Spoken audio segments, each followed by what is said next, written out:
So tonight we're going to be discussing how knowing yourself can unlock your performance. I'm sure maybe some of you have heard some performance tactics before from other people, a little bit about mental skills training. We'll kind of give a brief overlay about a lot of that stuff, but I think what's going to be cool about tonight is we're going to kind of attack it from a little bit of a different scenario.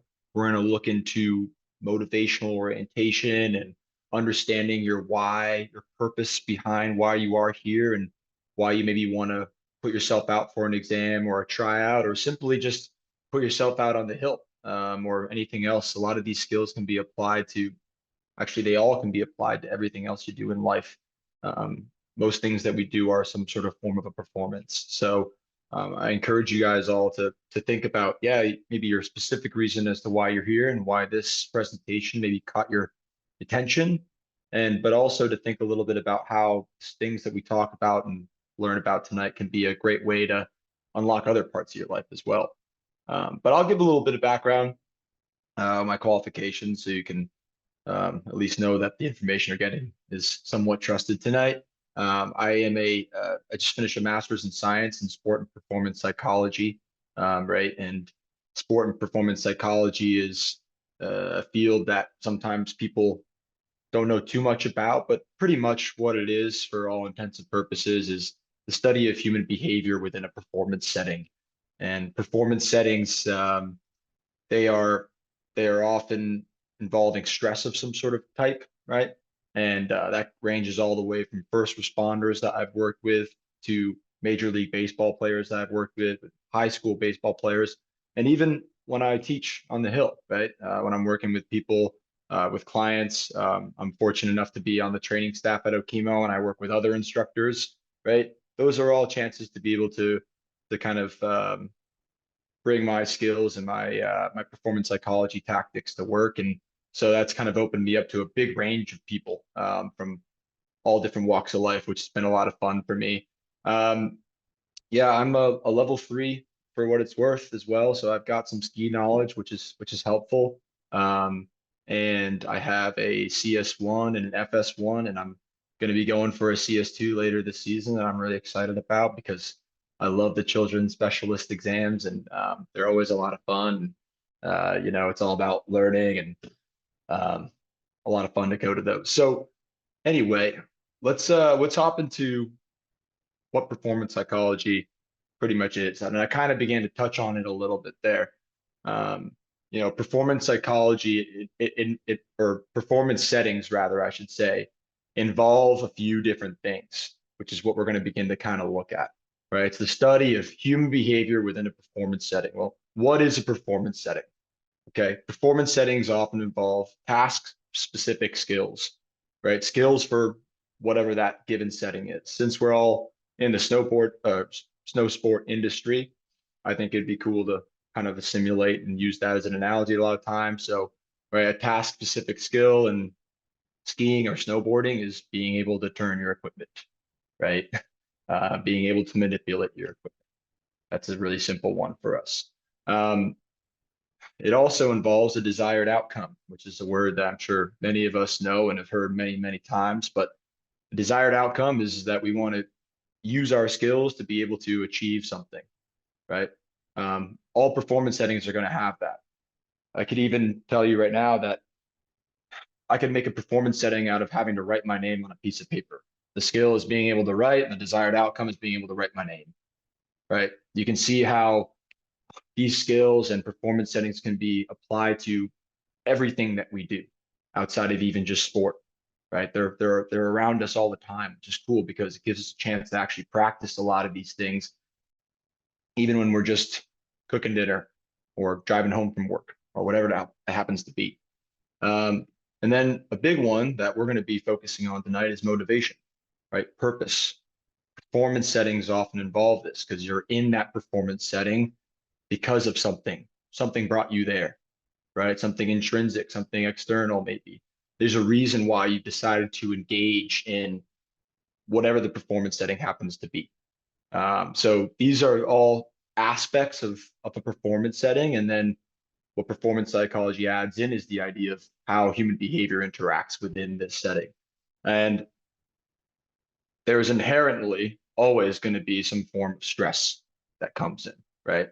So pretty much stress is a pretty important aspect of what we're going to be looking at. We're going to be talking a bit about that tonight. I'm sure everyone has their understanding of what stress is to them. And I'm hoping that at some point we can kind of share that a little bit. And if people are willing and open enough to explain or even share stories or certain sensations that they have that kind of shows how their stress manifests, that will be really cool to hear. Um, so I'm going to encourage you guys to begin to think about that a little bit because it'll come up a little bit down the line here. So stress, right? What is it? Stress is a physiological response. It's a physiological response, right? It's something that occurs to your body, right? Your brain creates chemicals. It shoots these things to other areas in your body and you feel things, whether that's your stomach starts to feel a little bit sick, whether your hands begin to sweat, maybe it gets a little more difficult to talk, right? You get a little bit choky in the throat or something like that. There's lots of different ways that stress can come up. It can also come up in the way that you think sometimes, right? Maybe bad thoughts begin to come in. Maybe you can't think very clearly, right? Maybe you begin to even shake a little bit, a little tremor, right? There's lots of ways that it shows up for us. And the importance or the important thing to remember about stress and how it's kind of activated is that there's got to be some sort of meaning behind it, right? So if I always give this example, it's like if you have two students in a class and they both get handed a pop quiz, one of the students is like really dedicated to their grades and she is just like, whoa, grades are super important to her. When she gets that pop quiz, I bet she's going to get a bit of a spike in arousal because it's going to mean something. The other student maybe doesn't really care about grades and she's not working super hard and the pop quiz is just, well, another thing I got to get done. She might not feel as much stress as the other student because the task that's being put on just doesn't have as much meaning to her, right? So you can see how meaning directly relates to stress in that way, right? And I'm assuming that a lot of us here have gone through an exam before, or maybe even a tryout or something like that, right? It's really natural to be stressed for these things because they mean a lot to us. And that's an important part. We're going to get a little bit into that too. But another way to look at stress is not just the physiological response to something important. It's also this idea of fight or flight that I'm sure that many people have heard before. Biologically, stress is a I heard it once described as a magical potion that the human body creates for you to be able to do things that you didn't even realize you could do. So, thousands of years ago, maybe that would have been running away from a saber-toothed tiger or something like that, or whatever the hell it happens to be. Nowadays, we don't have huge risks like that come into our life. Right? We're pretty domesticated in a lot of ways, and we've set up a lot of safeguards and things. Um, but fight or flight still exists. Biologically, it's still there for us. And pretty much what happens is that our brain, it shoots cortisol into our prefrontal cortex, which kind of tells us to stop thinking and just do something. And that do is going to be either to run or to be able to stay and fight in some sort of way. But either way, it's chemically the same regardless of the situation. So your brain does not know the difference between the saber-toothed tiger, the example I just gave, and showing up for an exam on the hill. It doesn't. It just knows that, bang, something important's coming up here, and I need to start giving you energy. I need to create a chemical to get your body and your mind and all of your faculties ready to do something. So that's what's beginning to occur when stress begins to hit the body, right? And the meaning that we assign to that is really, really important because if we feel those things and we say, oh, that's stress, that's anxiety, that's not a good thing, we begin to actually almost reaffirm that stress is not good for us when it actually can be good at times. So I'm hoping that at a very minimum, a lot of us can have a much better understanding of what stress and anxiety is by the end of tonight, because that knowledge alone of understanding what's happening to you can sometimes really unlock performance, right? Why is it happening and what actually is it? What actually is it, right? There are optimal amounts of stress. I kind of began to hint on this, right? I was saying that stress is this chemical that comes in to be able to help us do something, right? It's like a survival mechanism, pretty much. right? We want to, something that's important to us. We gotta show our skills and be able to do it. And the body has this amazing chemical. It gives it to us. It feels like stress. It is stress. It's important. Okay. We want to be able to find an optimal amount of that and use it to our advantage, right? Too much of it isn't good. Not enough of it is also not good because we need to be able to activate ourselves when things that are important come up so that we can perform to the best of our ability, right? So this kind of comes from this concept of balance between demand and skill, right? Has anyone ever over terrained a student on the hill, right? Yeah, it happens sometimes, right? What's the concept there? It's that the skills that that student has for the demand, right? They don't align, and therefore that student's not going to be able to perform the skills optimally, right? Now sometimes they have a lot of fun anyway, right? Like it's not this big disastrous thing, but sometimes that stress, right, can occur, and you can see a student shut down because you've over terrained them, or maybe they lose their confidence or something like that. That's a pretty classic example of just the balance between demand and skill. Okay. So that happens on lots of different levels. And in performance settings, that's really, really important because the minute that that demand gets too high for our skill, our performance can really begin to suffer because stress will kind of take over and we don't have the skills to be able to back it up and use it to our advantage. So that's pretty much a basic overview of what performance psychology is. And I thought would be really cool now is to kind of see if we can, um, you know, recreate a scenario for us to kind of talk about. So we're going to play a little game, and Brandon, I'm going to toss it over to you, and you can kind of begin to lead this little activity if you don't mind. Um, Well, do you want me to for explain? Do I was gonna say, how about can we get a couple of volunteers from the crowd here? All right, so our participants have received their genres. Quinn, do you want to explain their task? Yeah. So what we're going to do is we're going to have our volunteers give us a dance. All right. So they just got messages of a specific genre of music, and they're each one at a time is going to have to dance in front of their camera for 15 seconds without any music. And the idea is that we all are going to have to try to guess which genre of music they're dancing to. So whoever got volunteered, you're going to have to really try your best here to try to show us what genre it is because the goal of this, right? Here's the task is tell us what genre it is without us being able to hear the music and without you being able to tell us. You just got to dance. You got to show us. So that's how we're going to do this, right? And I think Brandon, you were saying we can probably try to guess in the chat, but I don't want anyone guessing until the 15 seconds are up. So you got 15 seconds to dance, which will probably feel like forever. All right. And then we're gonna guess and we'll do the 3 rounds. We'll do the 3 different volunteers. Um, so and then we'll talk about it after because I'm sure that people will need to talk about it after. So Brandon, do you want to? Yeah, we'll go one at a time. Audrey, why don't you start off first?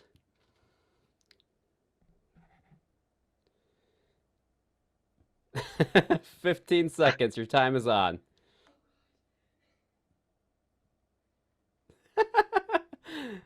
Amazing. You got 5 more seconds.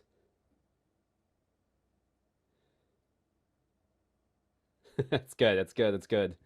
Nice job, Audrey. Right Any on. guesses on that one, folks? Yeah, Darcy's got it. Hair metal. Yeah, 70 like that 70s rock metal was the genre there.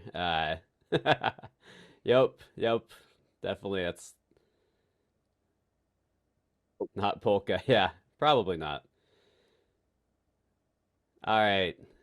Darcy, whenever you are ready. 15 seconds on the clock.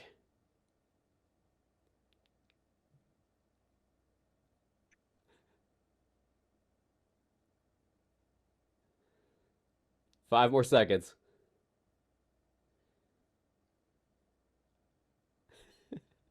Nice. All right. All right. Any guesses? I think that one was a little bit harder, but yeah, Was it 60s? that was jazz. Jazz. Nice. Oh, the hands swinging maybe. That was good. Nice job, Darcy. Way to go for it, man. Darcy, you're putting yourself out there today. Well done. Yeah. Big day for Darcy. I'll throw it out there. Does anyone else with a working camera wanna take a step at this? Take a stab at it. It's and now that you know what the task is, everyone's like, Oh definitely don't want no, to not volunteer me. for that. That's all right. That's all right. But hold on, actually, if anything, that's quite useful information why you probably don't want to do this, right? So let's ask Audrey and Darcy the question here. Why was this hard? Why was this difficult to do? And Darcy and Audrey, Brandon, if you want to unmute them so they can answer, you know, that wouldn't be such a bad idea. No, they're both unmuted. Go ahead. I thought this was hard. I panicked a little bit because I was just calmly listening, eating dinner, and then I had to perform in the matter of seconds. So it was really like to your point, Quinn, like my chest like kind of was like, oh crap, kind of sank in. But I mean, low stakes, so it wasn't. I was okay. But Cool. Cool. Nice. Darcy, how about you? So that was challenging for me on many levels. In spite of the day, I'm not somebody who really sticks themselves out. In fact, I'm very much a behind the scenes player. Like I was, when I had the yoga studio, I thought fairly good at promoting others' events, but not my own. So, and I also volunteered in the chat thinking I was late to the party so I wouldn't get called on. All right, And I cool. think Rich and Jeff got it because I'm thinking the Charleston, the music was jazz, Yeah. right? No. I didn't know if everybody saw their answers. Yeah, you crushed it. You crushed it. But to finish my answer, based on today, extending myself is something I need to do more of. Extending yourself? Putting, as you guys say, putting yourself out there. Because Putting yourself apparently out when there. I do, it causes an enormous brain melt. Cool. That's what we're kind of talking about, right? And so for everyone else, right? Why was this hard? Why was this hard to even volunteer for? Right? Because you didn't do the task for a reason. You didn't volunteer for a reason. I actually even gave everyone the chance, right, to volunteer for one more after you knew what you had to do. So why wouldn't you be open to that? Does anyone want to share? I don't think the answer is that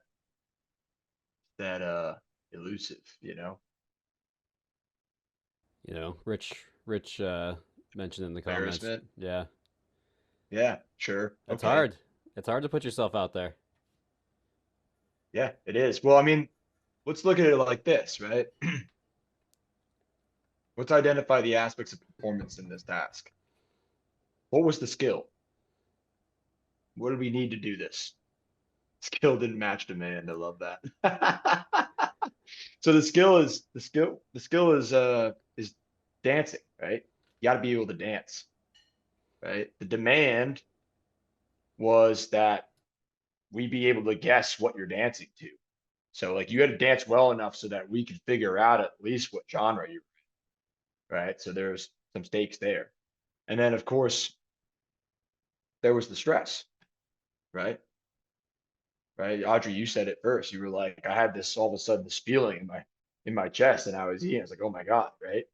So stress occurred immediately once you figured out what you needed to do.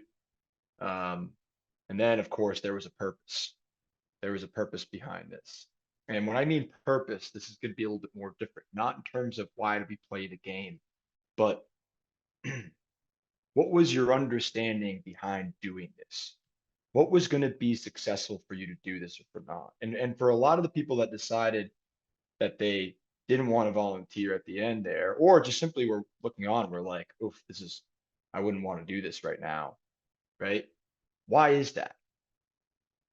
Why is it difficult to be able to do something like dance in front of everyone for 15 seconds, right? Especially in a pretty, let's call it, for lack of a better phrase right now, like a safer space, right?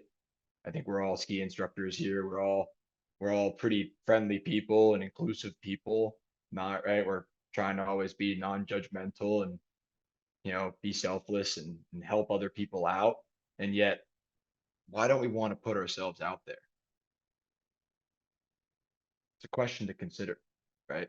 Because that's kind of what we're going to be looking into a little bit more. So, how did your stress manifest? Audrey, you kind of already gave a little bit of an explanation of what you began to feel. Darcy, you as well. But outside of this activity, um, I'd like to hear what, like, maybe other experiences people have had. If anyone would like to share, even maybe a time to like open up a mic if someone would like to actually talk as opposed to just the chat. To throw out some ways that they feel their stress when it comes. I'll start. For me, a big indicator that I start to get stressed is honestly my hands get sweaty. I hate to admit that because it's such like an awkward one, but like it's the truth. I always know that. And I notice my hands like they get a little tingle and I'm like, oh, I'm starting to feel some sort of stress right now, right? For whatever it happens to be. So that's one for me. Does anyone else want to kind of share some things that they experience?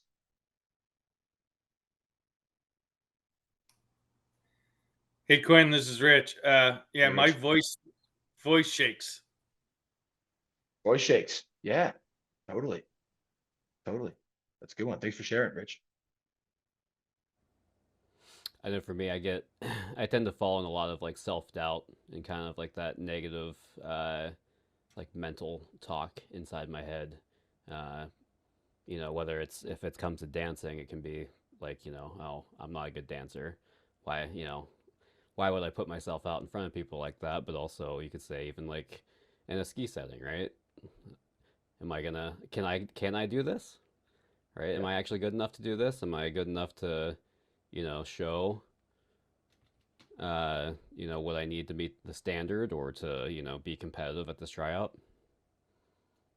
Yep. I'm seeing fear of failure in here, concerned about what other people think, right?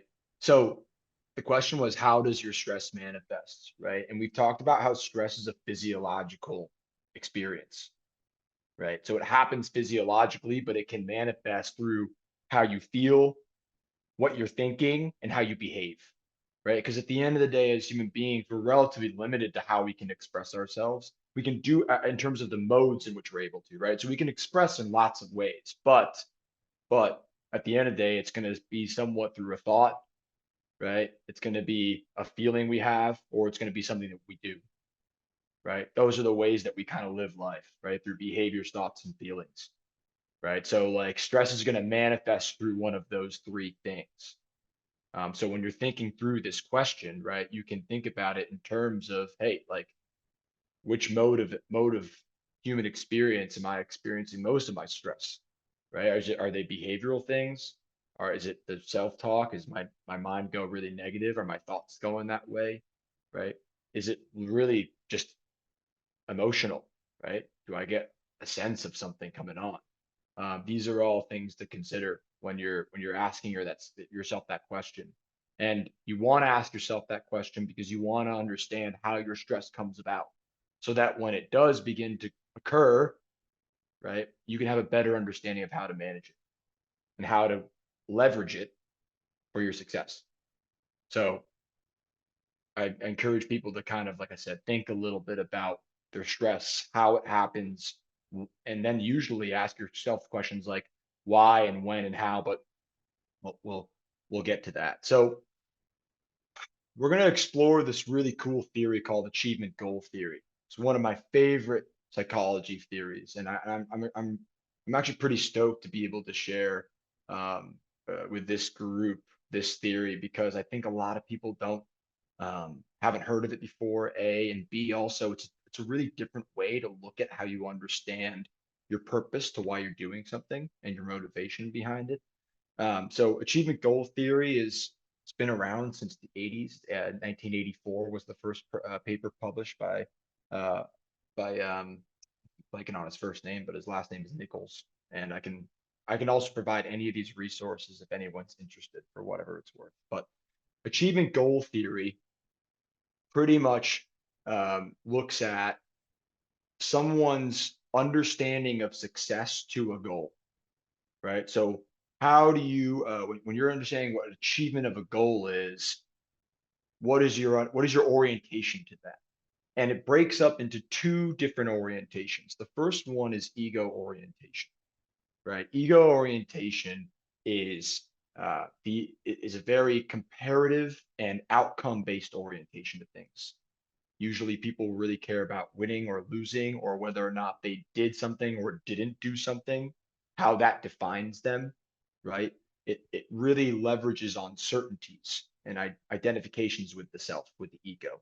So outcomes, and a big one is comparative stuff, right? So in a group, where do I fall compared to other people, right? That's ego orientation. You're understanding yourself and your understanding of success through what other people are doing within a group, right? So that's where that orientation comes from, and it breaks down into two different subsets, which are performance approach and performance avoidance subsets, right? So performance approach are people that use ego orientation, and they want to be able to prove themselves. So you ask them maybe to do a specific task, and they'll say like, yes, I want to do that. I want to prove that I am this person and that I can do this thing. That's a performance approach orientation, as a subcategory of ego orientation in this theory. I'm sure everyone here has either felt that themselves before, right? It's like, oh, I know I can do this. I'm going to put myself out there and do it because I've got a good feeling towards that, right? And the second one here is performance avoidance, right? And performance avoidance is pretty much the opposite. It's that you see something and you try to avoid achieving that, right? Or going towards that goal, I should say, because you want to protect your ego and protect yourself against the comparative judgments that you'll have, the outcome that you'll have, right? And I'm sure that many of you have experienced that before with students that you've taught, or even yourself, right? You can even look at the last task we just did, or activity, the dance one, right? There's a lot of performance avoidance right there. A lot of people just said, oh, dancing in front of this group of people, some of them I don't even know, for 15 seconds and no music at all. Like, what is everyone going to think of me? Right? I'm going to avoid that. I'm not going to do that. I'm not going to do that task. That's performance avoidance right there in a nutshell, right? You've also seen it before, I'm sure. People sometimes they handicap themselves before they do something. So like, like I wasn't feeling really well today, right? Consider that before I do this because like, my leg's been bothering me, or like, I'm just not feeling, I'm not skiing really well today. Like, I don't know what's going on. Like they'll handicap themselves before they do whatever it is, right? In order to lessen the blow for when people judge them and when they compare themselves, right? Right. And by the way, sometimes no one actually is judging them. They're just feeling like they're being judged because that's their orientation for whatever's going on, right? Because their understanding what's going on is I'm going to be compared within this group, and I don't want to be that, so I'm going to avoid it, right? So you can see how this theory is applied to real scenarios, right? I'm sure many of us have felt or experienced within a group before.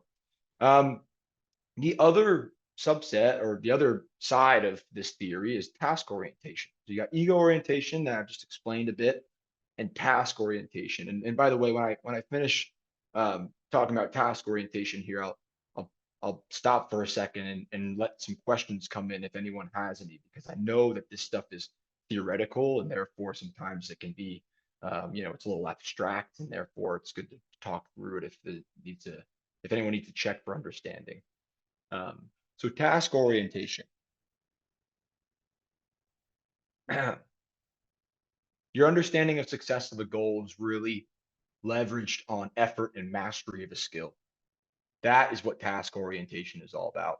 So people who have a goal Their understanding of success of that goal is going to be, how well did I do this? And not in terms of how well did I achieve the outcome, but how much like effort did I put to this? Did I exercise my skills to the best of my ability? And did I do that by putting a lot of effort and focus into what I did? How hard did I try? Is another way to look at it. That's task orientation in a nutshell, right? So that's like, hey, like I'm gonna, you know, maybe you're someone who's going for a level 2 exam, and you showed up and you gave it everything you got and you skied hard, and you know you did, and you felt good. And maybe it just wasn't there for you today and you didn't pass. But if your understanding was, hey, I'm going to go out and do everything that I could today, and I know I did that, your feeling of success towards the goal of passing your level 2 is still going to be somewhat met, because you're going to say, hey, everything that I could do today, I did. That's the success there, right? Even though the goal maybe wasn't achieved in terms of an outcome, your understanding of success was going there and putting your skills out on the line and trying as hard as you can. And there's something that very much to be said about that, because if you don't get that, if you don't get the outcome you want, you have this effort to fall back on that says, that's really rewarding. Because the truth is that when we exert effort, there's always some sort of reward. All of us feel good when we try hard at something, right? Even if it's not about the outcomes and all that little stuff. It's like, hey, what was the experience like, right? And that's what task orientation focuses on. It's like doing something for the sake of doing it and being able to put your effort towards it. Now, I want to slow down a little bit here and just ask if there's any questions that people have between these two different orientations of motivation. And if not, I'm happy to keep on going along, but I just want to give people the chance to check for understanding here. Hey, Quinn, can you talk a little bit about the interrelationship? Because, you know, I kind of see myself as kind of having a blend, on certain Yeah, things. yeah, totally. So here, I talked about how this is your understanding of success, right? A really important thing about this theory is that it doesn't define your goals, right? So like you choose a goal, right? Like let's say my goal is to pass my level 2. Okay. This theory shows you, or pretty much how it's applied is about what your understanding of success is towards that goal. Does that make sense? Right. And the important thing to understand, and what you just hinted on there, Rich, is that you do have both orientations. It's a blend. It's not one or the other. It is never one or the other. You have both of these things. So you can have a very high ego orientation to a goal and a very high task orientation to the same goal. You can have a really low ego orientation to a goal and a very high task orientation to that goal, and vice versa, right? And a medium ego and a high task. And right, you can see the levels change, right? They totally do. And there is definitely a blend. And that's really important to understand, because I think sometimes people think it's one or the other. It's not. That these things are intertwined. And um, what's I think another really important part to look at is that ego orientation is something that kind of naturally occurs, right? So when we're kids, we just engage in stuff for the sake of engaging in it. And then we hit, 9, 10 years old, whatever it is, and we begin to become self-aware of other people around us and other people's opinions, right? And that is when we begin to think about comparative, right? Comparative stuff and outcome-based stuff, right? It's built into our school systems, into our work, right? The definition of work is pretty much doing something as efficiently as you can for a certain outcome. Did you do this or did you not? Right? Like that's work, right? Did you wake up this morning and brush your teeth and shower and do all those things? Right? That's all the maintenance that you need to do. That's that work, those outcomes, they get drilled into us all the time with what we're doing. So ego orientation towards goals and tasks, it's always going to be there, right? We're always going to have a bit of that. And I think that's important because some people might hear the word ego and think bad. Ego orientation is not a bad thing. It's not. It's actually a very useful thing a lot of times. You look at someone like you look at like a Michael Jordan, right? Everyone here probably knows Michael Jordan. Michael Jordan had a very, still alive, has a very high ego orientation to most things he does. Incredibly high. Part of the reason why he was so successful. What he also had was an insanely high task orientation, right? So he worked his butt off all the time. And when he did fail at a certain outcome, he had his task orientation, his effort that helped drive him to keep his self-esteem and his confidence and his understanding of success at a really high optimal level and consistent, right? And so to kind of wrap it up there with you, Rich, it's like, yes, you have most certainly both of these orientations, and they're both very important to understand. I think what we want to think about is the correct orientation for the goal, right? So like, is it important for a 14-year-old kid to have a really high ego orientation to a sport that he or she is playing? Probably not, I would say, right? At 14 years old, they should be learning that effort is really important to being able to produce something worthwhile. So they should be getting a lot of task orientation based feedback, praised on effort, right? Like not on winning or losing. If you're Michaela Schifrin, right? If you're someone in the World Cup circuit, then you know what? Like, yeah, winning's kind of important. It is at that level. Just is. Right. I know like if you're someone who's going for a big tryout this year or something like that, like at that high level, you want to make it. You're there because you want to achieve that goal. And that is an outcome-based thing. There's some ego in that. I can speak for myself, and I know Brandon too. We're both going for the development team in March. Like, I definitely have some ego orientation to that goal because I want to achieve it. I want to be that person, right? And that's okay. That's all right. So I think it's good to talk about ego orientation in this way that is not like, hey, ego is bad, right? The issue with ego and task, the difference here is this next question, which is which orientation is more in your control, right? Which orientation is going to nurture your self-esteem and your confidence, right? Which one's going to promote that? And I'll leave it to the group here for a second, right? Does anyone have an idea of which one is more in your control? Charlie, task? Yeah, task. Task is in your control. Yeah, Amanda, I see that task. Yeah, yeah. Why? Why is task? Oh, yeah. So how is task orientation more reliable when it comes to building confidence? Well, it's more reliable because it's in your control. Why is it in your control? Right? Task is objective. That's what Amanda said. And task, I have always said, no one outworks me. Hey, Rich, that's a really good point, right? Because the thing is that your work ethic and your effort is completely in your control. And that's the important thing to understand about task, right? So like, if my understanding of success of a goal is all about how much effort I put in, and effort is completely in my control, therefore, my ability to succeed, my orientation, right, is really high because I know that I hold all the variables in my control to be able to succeed at putting my effort in. And that helps build confidence. It also protects your self-esteem and how you're feeling because you're directly uh, reinforcing your self-esteem that you can succeed at what you set out to do. And you were able to succeed because what was asked of you was completely in your control, which is to put your effort towards it, right? Put your effort towards it.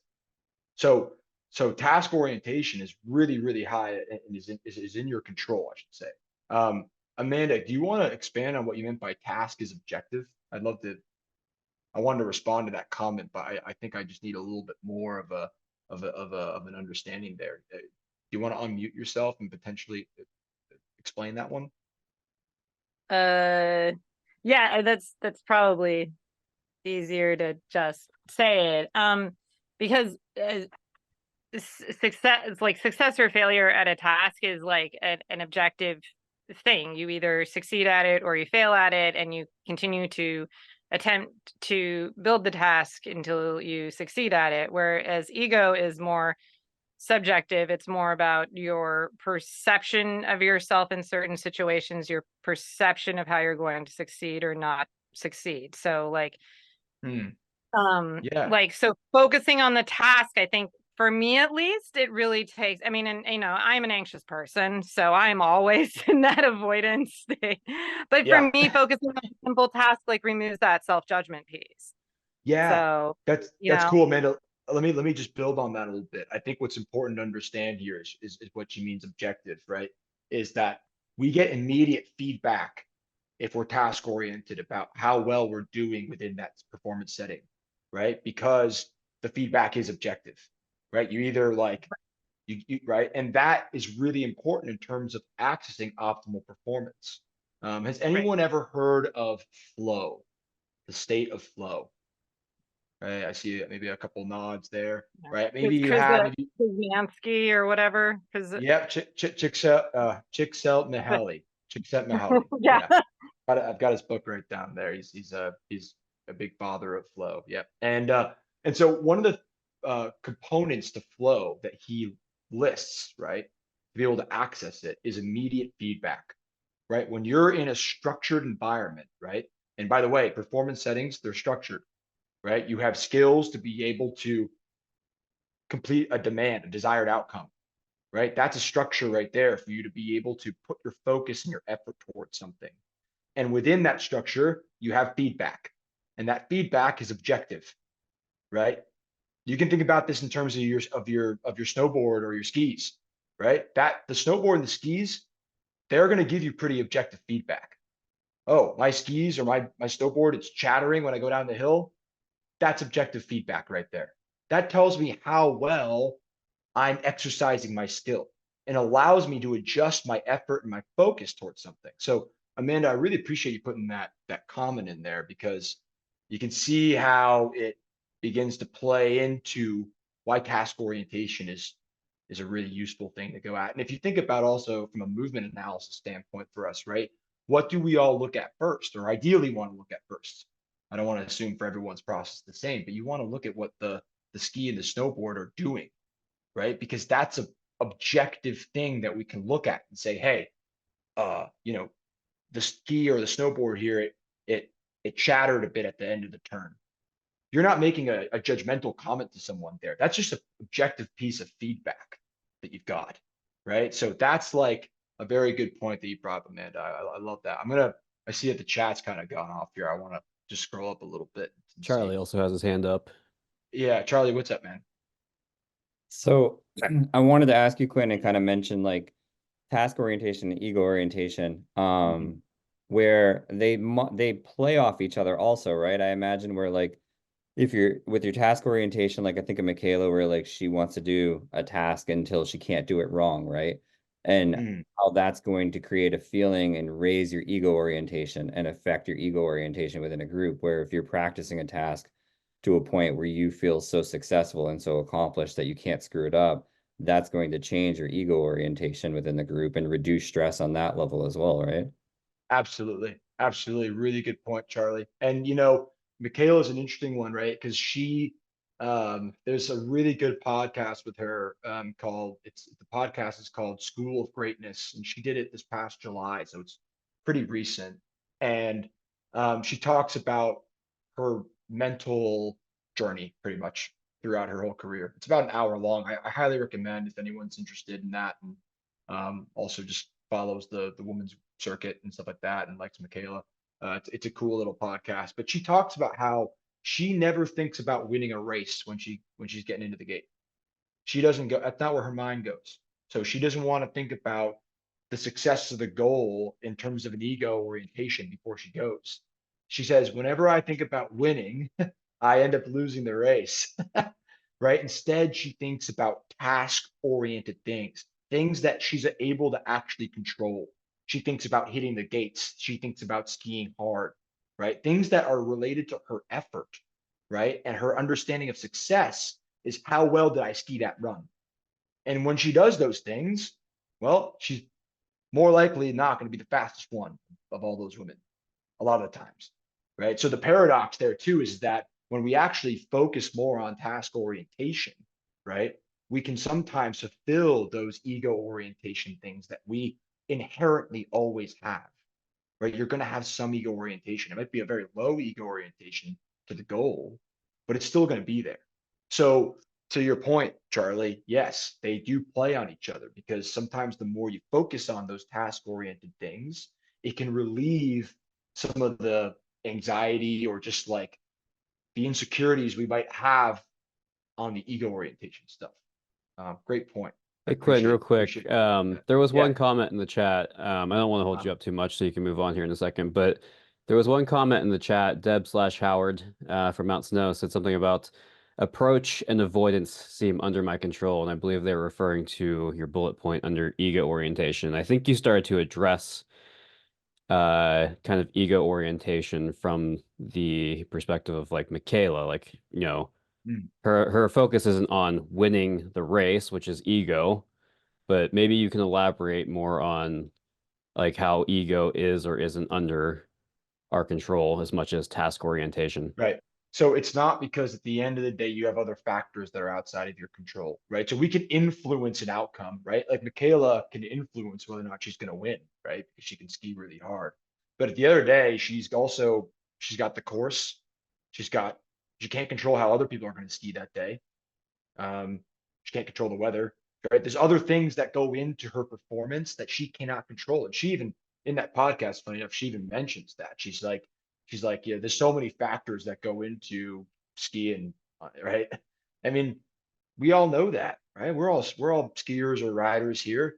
We all know that it's not like you don't go out there and just have it every day, right? Sometimes you didn't get enough sleep, or sometimes the snow is maybe snow that you're not as accustomed to, right? I got a lot of friends from Pennsylvania that I've been making throughout the years working in this industry now, and they're always talking about how they don't have any bumps.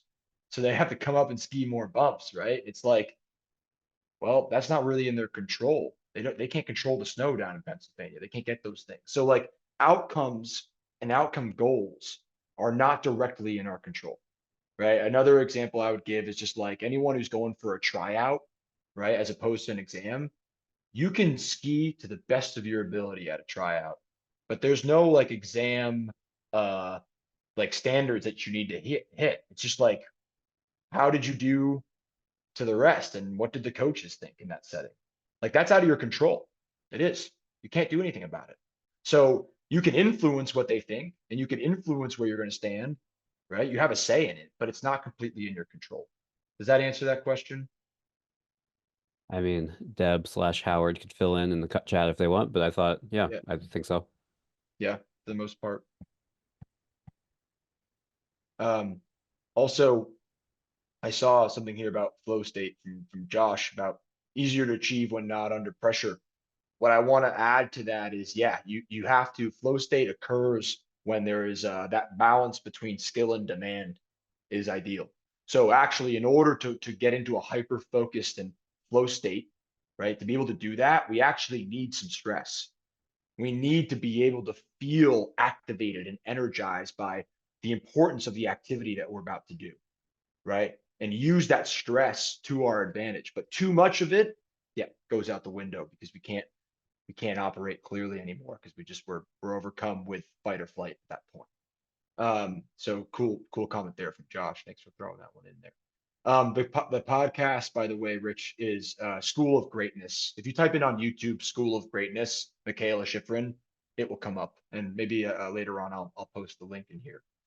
It was also on Spotify, so if you want to listen in your car or something like that, that's cool. Also, this is cool as well, Josh. I realized that I use performance approach to address my tendency for performance avoidance. Interesting. Nice. Yeah, I mean they interplay with each other. It's really quite cool. Any other questions around this right now? Because we're gonna move away from this theory and now begin to talk about some mental skills. And I don't want to leave anyone high and dry if there's anyone needing a little bit more clarification.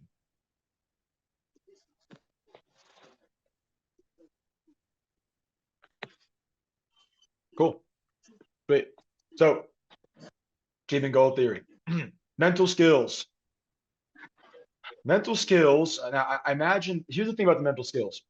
A lot of us have probably heard them before, and they are very simple in nature, right? And they kind of have to be, because the mental skills can be manipulated and individualized. I shouldn't say manipulated. They can be individualized for everyone. So if they were too specific of a skill, right? They don't have as much flexibility because they serve one purpose when they're that specific. But because they are so simple and they're open to interpretation, we're able to individualize them a lot. So um, I'm sure a lot of people here, like I said, I've heard of this, but the skills are, well, we'll go one by one. So self-talk. This is something that probably people have heard before, right? Self-talk is, well, pretty self-explanatory. It's what you're saying to yourself. What you're saying to yourself. It's sometimes an internal dialogue. Sometimes people say things out loud. It could be a mantra, right? It's what kind of language are you using to yourself, and also within the performance setting, right? Because usually when you begin to think and hear, you express by what you're saying, right? So you have some, let's say, have you ever been in an exam or a tryout with a group, and maybe someone doesn't ride or ski a certain activity well, they come into the group and they're like, they say something, right? It's like, oh, it was not very good. That's self-talk right there.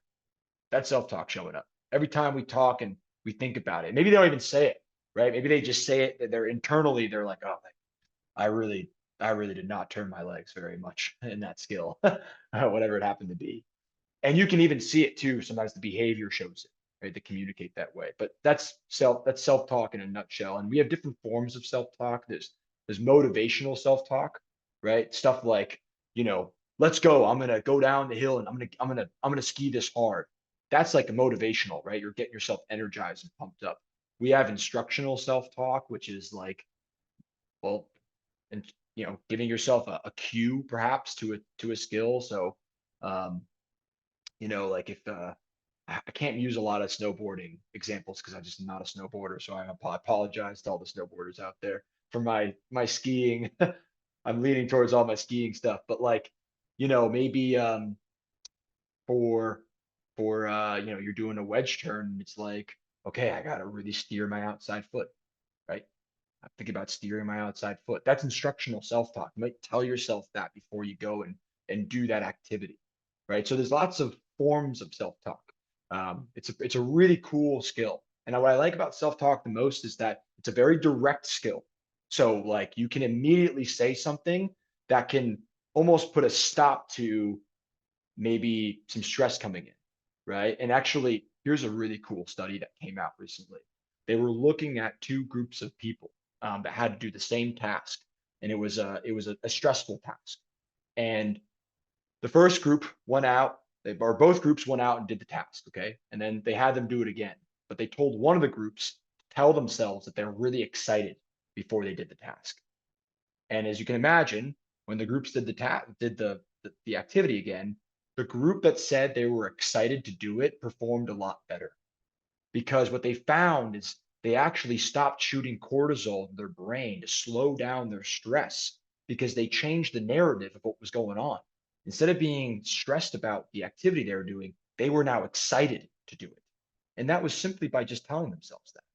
So self-talk and what you say to yourself has a profound impact on the chemical interactions within your brain. The minute you tell yourself that you're feeling something, your brain says, okay, I'm feeling this, change chemicals to be able to feel that way. It's really that simple. I know it doesn't sound like that, but it really is that way. It's how the brain works. So what you tell yourself and the way that you speak to yourself, that internal and external dialogue, it's really important.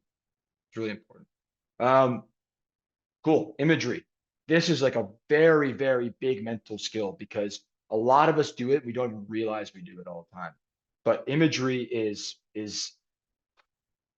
because it actually is so pervasive, or limitless, I should say. It's sometimes a little hard to hone in, but it's a fascinating skill. So, by the way, another name for this is visualization, right? Imagery, visualization, those are things that are pretty synonymous in this case, right? So can you visualize a run, right? Can you visualize a certain movement, right? Can you visualize yourself succeeding? These kinds of things. Imagery is often really used in pre-performance. It's very effective in pre-performance.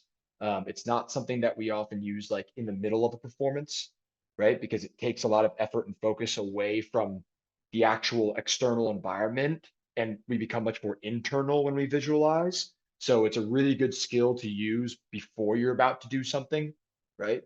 It's also a great skill to use after you do something. So there's a lot. I work with a few athletes, and we go through a visualization process where with this team where when they have they're baseball players, right?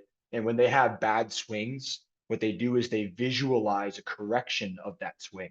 So they'll have a bad swing and they literally take a moment and they visualize the swing and correct it through their visualization. So that so they can almost actually let go of the bad swing by correcting it through their mind. It's a pretty cool thing. It works well for them, right? That's an example of maybe some imagery or something like that. Really, really cool skill. Breathing. It's a classic one. I'm sure everyone's heard this, right? Breathing.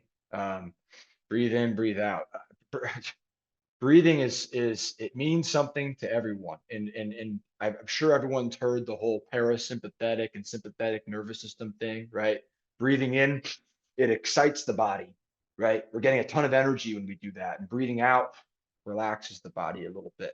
And for all intents and purposes, that is absolutely true. And what's cool about that is I like to think about breathing as somewhat of a lever on our arousal system. How activated are we feeling? For me, that's what breathing does. That's how I use the skill. I like to think of it like I need to get a read on how physiologically activated I am right now. I have a couple of breaths I do, and that gives me feedback about where I'm at. And then all of a sudden I become very present of, oh, my heart rate's actually a little much faster than I thought it was. Let me slow that down. Let me put my hand on the lever, which is my breath, right? And correct that for myself. That's how I use breathing. Some other people, they use it to bring themselves more present when they feel like they're starting to think too far ahead and getting self-doubt. They just bring themselves back to their breath. So it's a skill that helps them bring some presence back to the present moment, right? Some mindfulness. It's a really fantastic skill, but because it's almost a little bit drowned out, and so people don't always use it the right way. They don't understand that it can mean a lot of different things to you. It's really cool when it's used effectively. Very cool when it's used effectively. And then the other one here is behavioral cues and indicators, which I think are really excellent little mental skills and things that we can do.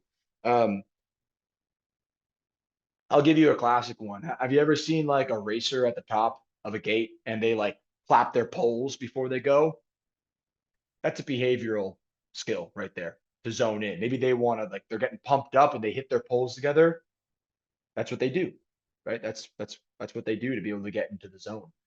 There's lots of one. I know a lot of baseball players. They wear rubber bands on their wrists, and when they throw a bad pitch or something like that, or they have a bad play, they take the rubber band, they snap it to almost get rid of that play, right? So a behavioral thing they do, something they literally do to get rid of whatever. It's as a wipe away, pretty much. Don't want to think about that anymore. It's gone.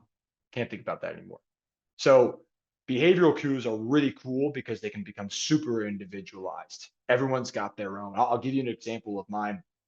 One thing I do when I'm skiing is I like to sometimes fix my goggles because feeling my goggles on my face gets me locked in, right? When I'm about to do when I have to like demonstrate something, or if I'm in an exam, or honestly, even if I'm just out like running a training clinic and I've got to show a demo and I've got to like lock in and be a bit more ready to go, that goggle touch and like a little bit of just feeling that around my eyes, it locks me in.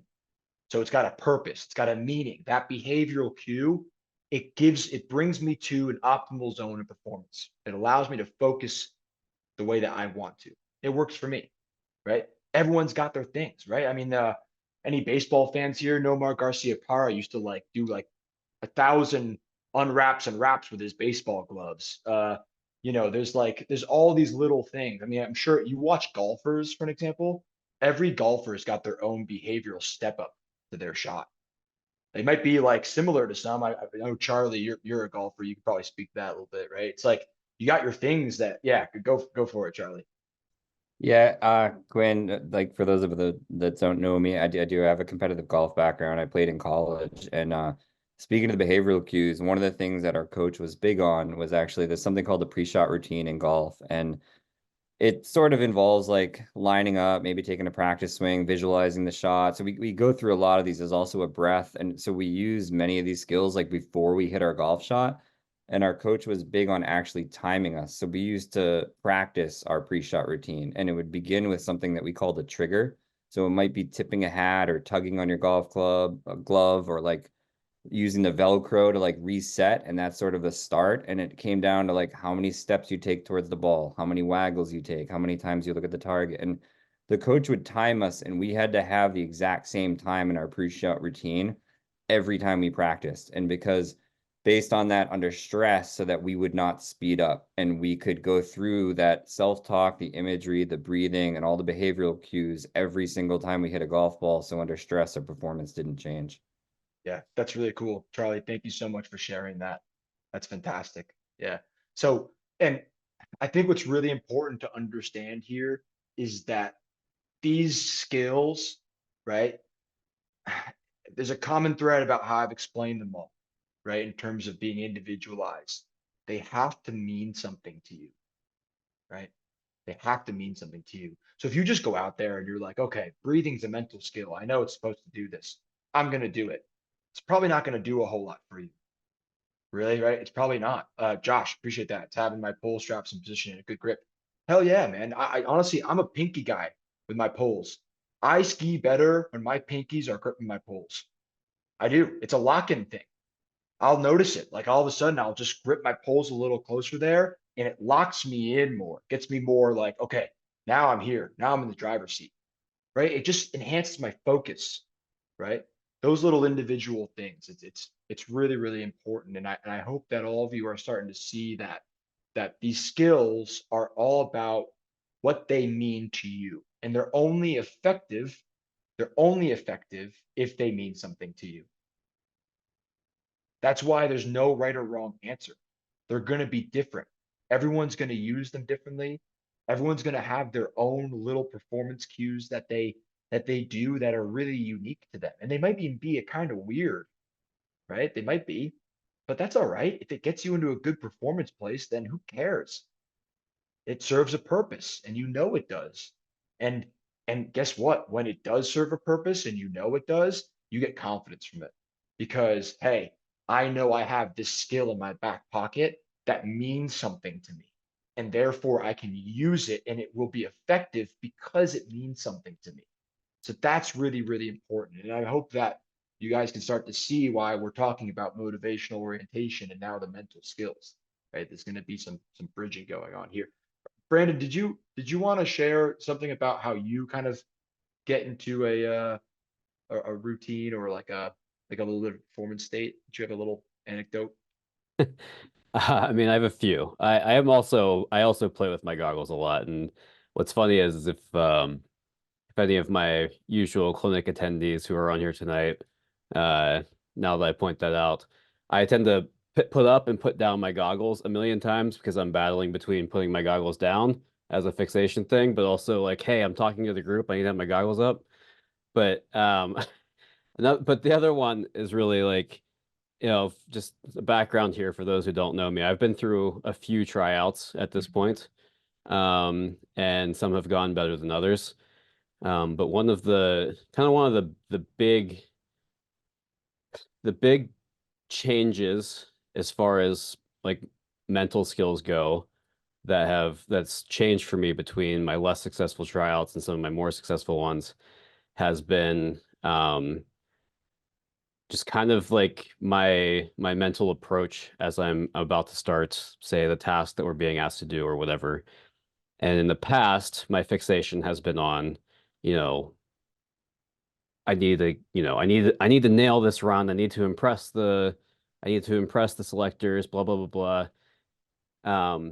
But at the last tryout, which was the Eastern team tryout, and I think I've got like Josh and Tyler were there, so they'll know what I'm talking about. But I remember standing at the top of East Fall, and there was our task was performance shorts, basically. And instead of focusing on, you know,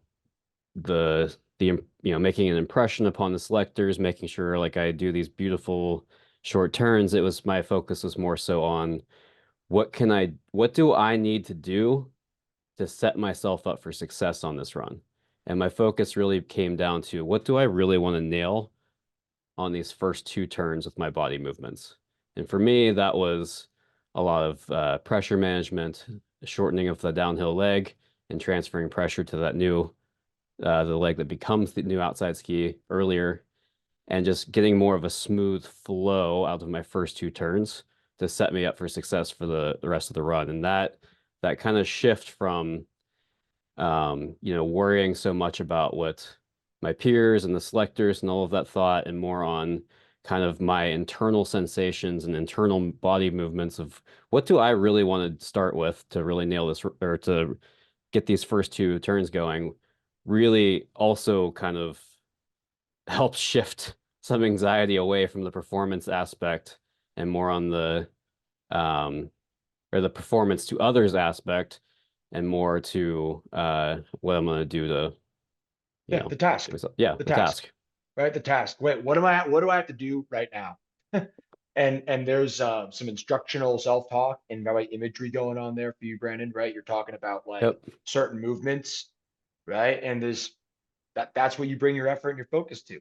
And that's great, right? And so, I think what's important to kind of go into, because Charlie kind of already hinted on a bit, is our routines, right? So like the goggle thing I mentioned, or what Brandon was just talking about, these are all routines, right? Having a routine, yeah, Tyler, thank you. Having a routine really, really helps.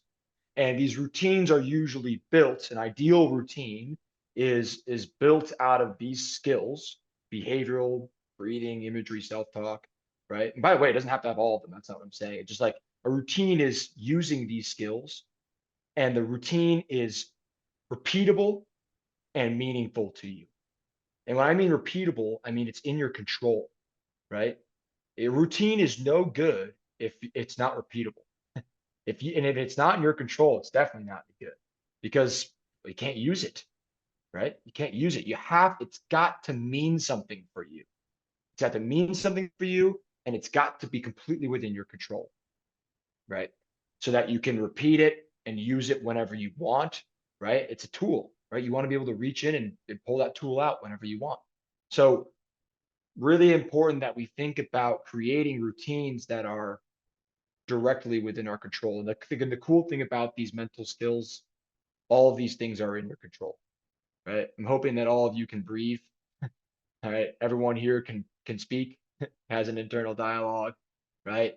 Your imagery, so imagery is an interesting one, because there are people who are way more capable at imagery and visualization than others, but it is a practice skill. So if you practice it, you get better at it, which is really cool. But we all do it to some extent. And then behavioral cues are very much in our control, right? If I ask you all to lift your right hand right now, you can do that, right? Can you hit your poles before every run you go down? Of course you can. No one's going to stop you, right? So creating routines that are in your control, therefore they're repeatable and they have meaning to you, they have a purpose, right? That's the answer. That's the answer. And it's easier to understand these mental skills and kind of get to them when we know our motivational orientation is something, right?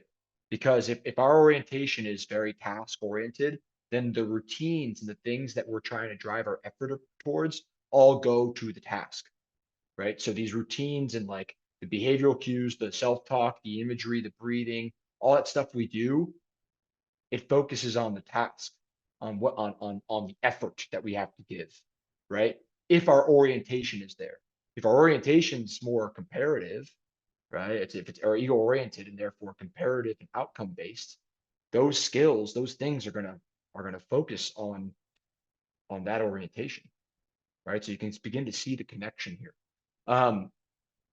Another really important part about mental skills and routines, and what personally I think as a performance consultant, what I think it all comes down to is that these are meant to funnel your focus towards something, right? Focus and effort are directly tied to each other.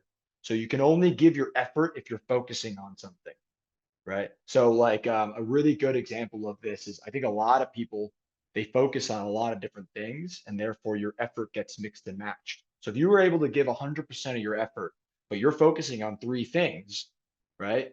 And I'd argue actually you can't even really focus on 3 things, but like your attention's divided, that means that your effort also gets divided, right? So now all of a sudden you're giving 33% of your effort to this, 33% of your effort to that, and the other 33% to here, right?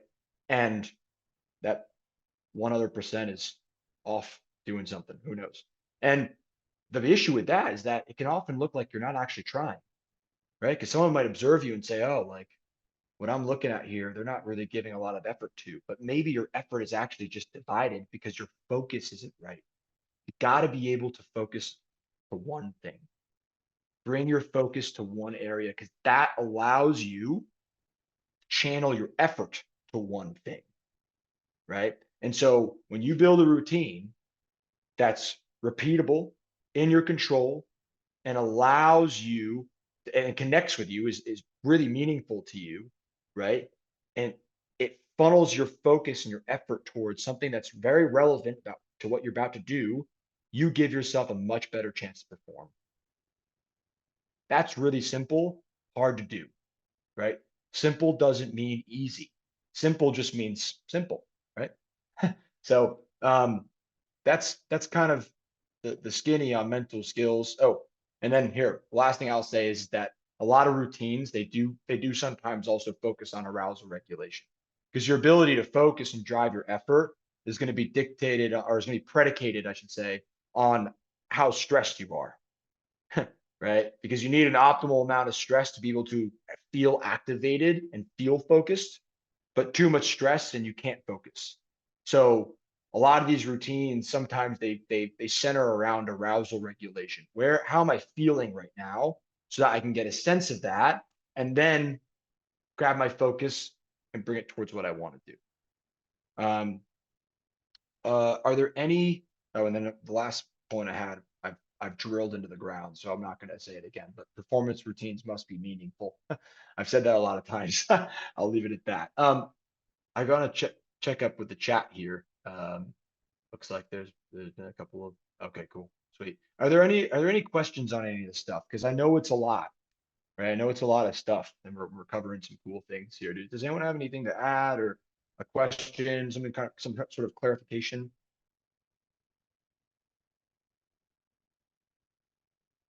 Do you want to talk about how Charlie? meaningful box breathing is to you, Quinn? Yeah. I gotta keep getting on a rant for that one. Charlie, go for it. What do you got, man? Quinn, it just made me think of it when you mentioned like arousal regulations. Like, what about, so I think where you're speaking of like with the breathing and like controlling like whether to raise or lower like your arousal under stress. Like I think of a time where maybe like I'm doing an activity or skiing a run and I feel like I nailed that run and then I get excited and then I go into the next run maybe a little too excited and maybe it's some bumps and I come into them a little too hot and all of a sudden I can't handle it.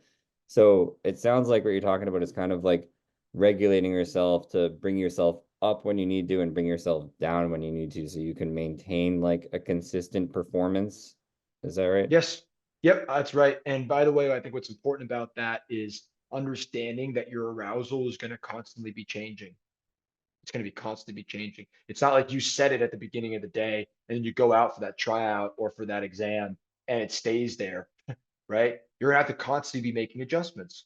Just like when you're on a snowboard or skiing, right? You're constantly making adjustments to the skills that you have in order to get a desired outcome. It's an adjustment game, right? And that's what performing is, right? And you're going to get feedback about where you're at. It might be a physical piece of feedback, right? In terms of stress or my arousal's at. Oh, you know what? I noticed my hands are starting to sweat here. where's my arousal, right? Am I starting to get too activated?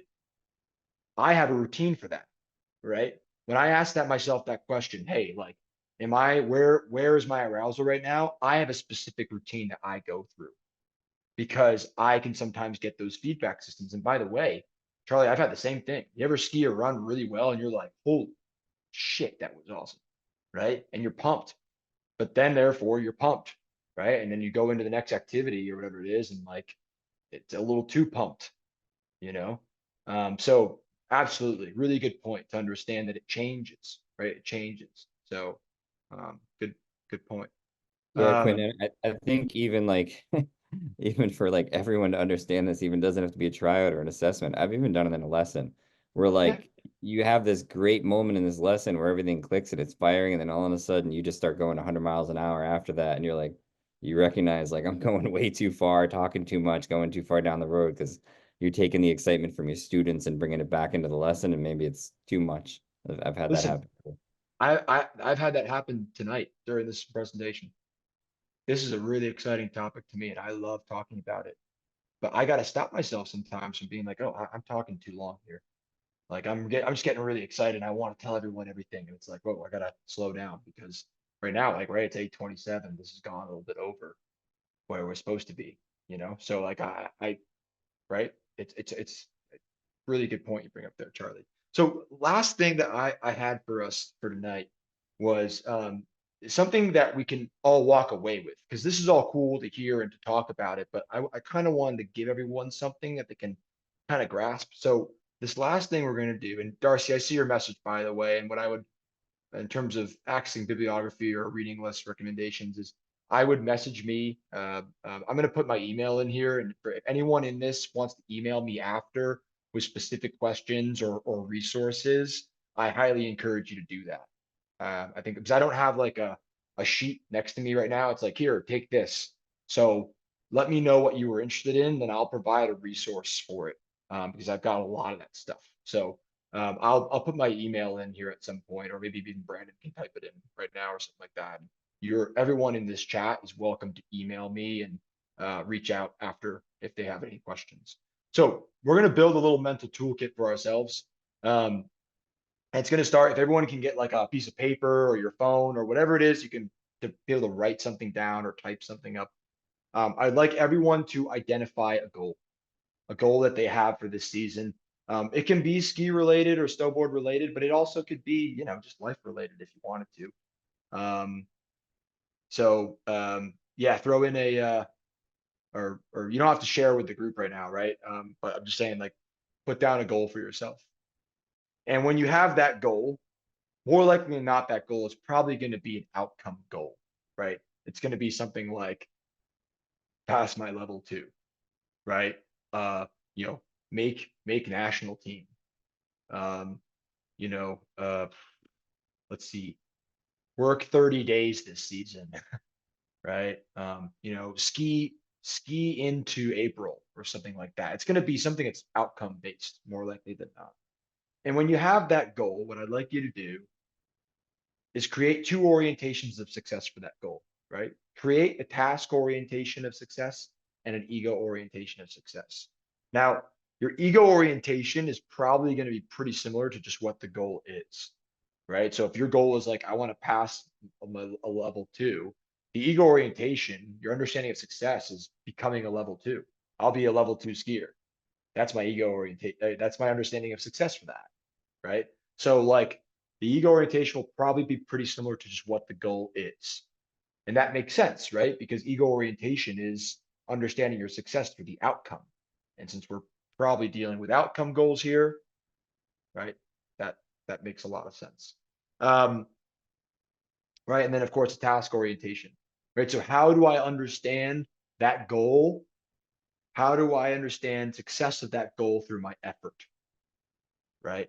How do I understand success of my success of that goal through my effort? So create those 2 orientations for that goal for yourself. And what might help you is to think about recalling an optimal performance. think about a time where you feel like you performed really well, and think outside the box here. It does not have to be on the slopes. It could have been in anything you were doing, but you just felt like, wow, I did this really well, right? And then ask yourself these questions. Why? Why did I perform well? When did I perform well, right? Like what were the situations there? Was it in the morning? Was it in the afternoon? Was it after I had lunch? Do I perform better after I eat or after I drink? Right? Like things like this, right? When was it? What was occurring? What was occurring? What were the factors at play in that performance? Who was there? Right? Who was there? Who was in that performance? Who were the people involved? And how did it occur? Right? Ask those simple, I mean, those are all the questions, right? Why, when, what, how, who, whatever. Right? It's like ask yourself those questions about your performance, about your optimal performance that you're recalling here. And you're going to have to kind of go out on a limb, right? And trust a feeling here and say, oh, well, I've got a sense of this, right? How would you recreate an optimal performance? How would you recreate an optimal performance? And you kind of have to, like I said, use previous experiences, right? In order to kind of think about this. But when we think about recreating an optimal performance and knowing yourself a little bit, right? How do we create a routine, a performance routine that funnels our focus towards a task specific action that helps us drive our effort towards what we want to do, right? How do we create that routine, right? Understanding what the goal is, understanding the definitions of success of that goal, the two different definitions of success, the ego-oriented one and the task-oriented one, right? Which one do you want to invest more in? And I hope that most of you are thinking about task orientation here, because it's really easy to invest in ego orientation, right? It just is, because it's there, right? It's outcome. It's always on our face. But investing in task orientation, right? And then creating a routine that helps get us towards that task orientation, that understanding of success, right? So like, let's say your goal is to pass a CS2, right? You got to pass CS2. Maybe my task orientation to that is putting a ton of effort to that workbook. I'm gonna like fill out this workbook. I'm gonna like this workbook is gonna be what I'm gonna put all my focus and my effort to, right? And I know if I do that really well, if I really crush this workbook, I will feel fully prepared to go in and pass that exam, right? My understanding of success of that goal is like putting all my effort towards that workbook. So that's where we're kind of getting to here. And if anyone would like to kind of share their thought process as they're going through this little exercise, please, by all means. But otherwise, that is the end of the presentation, and I'll open it up for questions and answers and all that good stuff now. And I have a question. Amanda, oh yeah, Audrey, what's up? Okay, so when I feel like, I don't know if this is me, I feel like a lot of people can relate to this, but when you're prepared for, let's say, a level 2, CS1, CS2, whatever, you feel pretty prepared. You prepare in front of your peers, you're okay. But as soon as that examiner comes in, I mean, I can even test to this in teaching as well. Like, I can do this in front of my colleagues, I can do it in front of my students. I have an administrator come into my room, I freeze up. Everything just shuts down. I've done this a million times. I feel like I know the content, I know everything, but somebody higher than me judging me now, everything takes over. Is there, like, what's the science behind that? Like, why do I Well, feel so prepared all the time, and then when somebody comes in that is above me, you know? yep. So let me share a story, Audrey. So when I took my level 3 this past March, okay, I prepared as diligently as I could. And the morning of the exam, I woke up and I felt sick to my stomach. I felt like, oh, Jesus, here we go. And I was sitting there thinking to myself, like, I had done that. I hadn't felt nervous at all. Literally to the night before, I was fine. I was like, I'm ready to go. I'm ready to go. I wake up that morning, sick to my stomach. I'm just like, oh, God, this isn't good. And then I remembered something. I remembered that this stress that I'm feeling is simply occurring because today or on that day, I was about to do something that meant a lot to me. And when I thought about that for a second, there was the chance to say, hey, you know what? That is really cool. For me to have something in my life that's important, it makes me feel this way. That's cool. That gets me excited. And I know that I'm prepared. I know I've done the work. And all I did was I thought about that feeling. I said, this has to happen. If I didn't feel this way, that wouldn't be good. And I changed the narrative of what was beginning to happen to me physiologically. And I just said, hey, like this is a good thing. I need this to perform.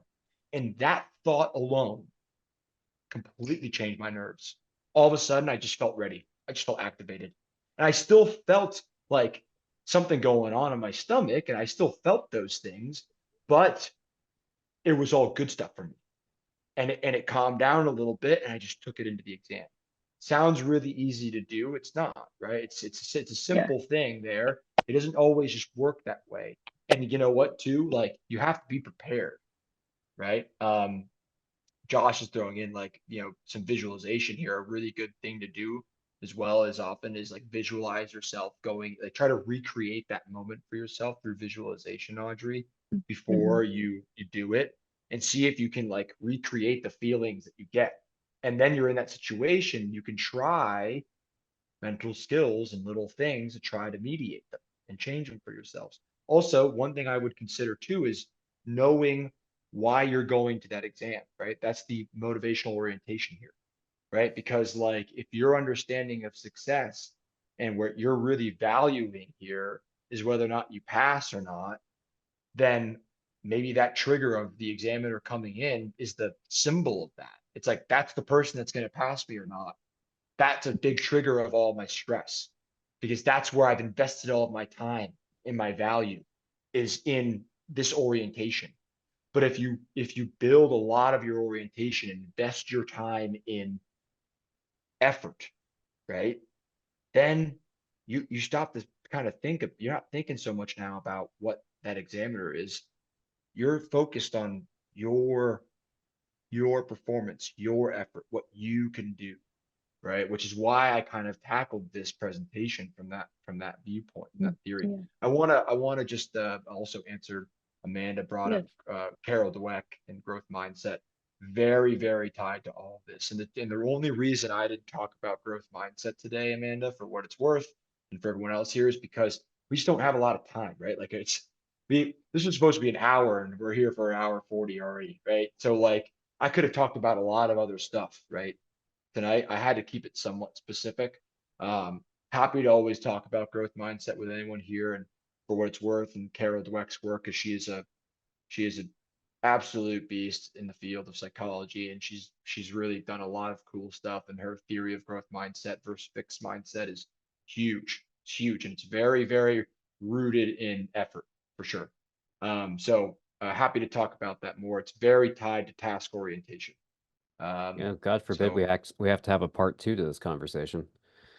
yeah, God forbid. Maybe one of these other tech talks will be a second one. Another thing we didn't talk about today at all is how environment plays a role in your performance, right? And your motivation. There's a whole theory for that, right? We could have had a whole conversation just on the environmental factors to nurturing healthy motivation and intrinsic motivation, but we just didn't really have quite the time for that today.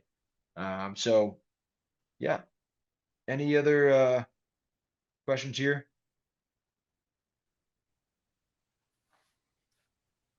Hey, Brandon. Quinn. It's probably better for another tech talk, but maybe talking about.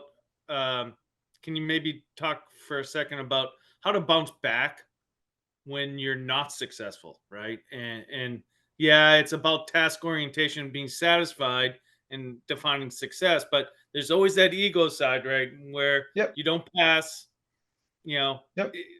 yeah. How do you bounce Yeah. back from that and How not do you let it bounce back? totally sidetrack you? Yeah, you know what? Here's the skinny of that, Rich, is that it's different for everyone. It really depends. There's no cookie cutter answer. I can't say, hey, this is how you do that, right? Everyone's got their own process because the truth is when you don't fail, you know, you gotta go through your own small grieving process of not achieving that, right? And that looks like something different for everyone. For me, for what it's worth, I can answer what I know. I love self-awareness. I think it's like probably the most important mental skill is self-awareness, right? And self-awareness is understanding how your thoughts, feelings, behaviors, how they interact with an environment, with other people, with other objects, with other things. Self-awareness is that your ability to be mindful of those things. Um, for me, when I fail or something like that, I try to become really self-aware and think about what can I learn from this? What can I learn from how I feel right now? What can I learn from how I behaved, from what I thought, right? And then simply make the adjustments for the next time I go. Because for me, I'm very task oriented.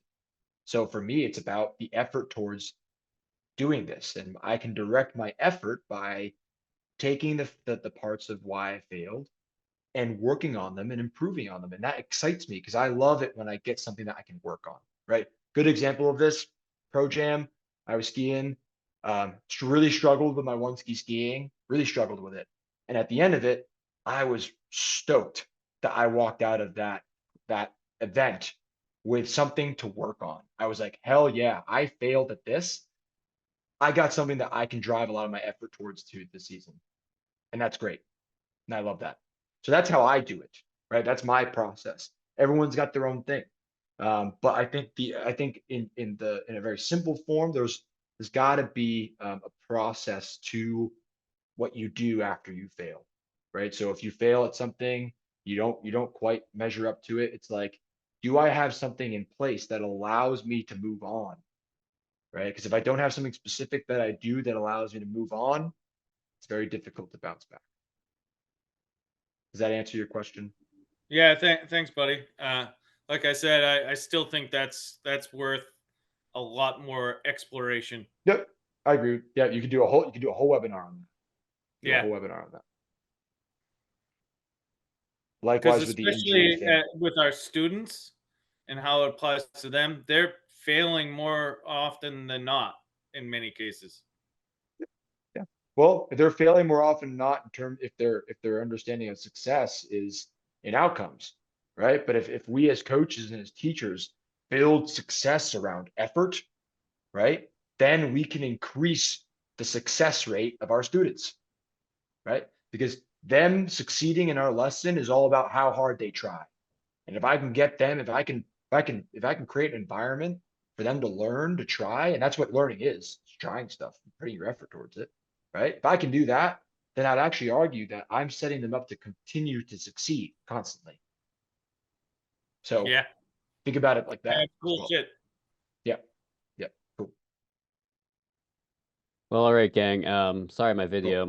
video's off. My camera decided to die on me at the last second. But thank you all very much for coming out tonight. It was pretty cool to see everybody from across the country and actually into our neighboring country joining us this evening. Our next talk will be in 2 weeks, February 7th, same time, same place.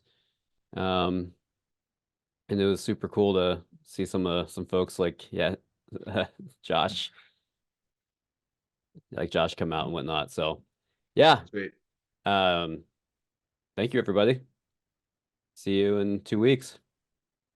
Great. Thanks, guys. Thank you.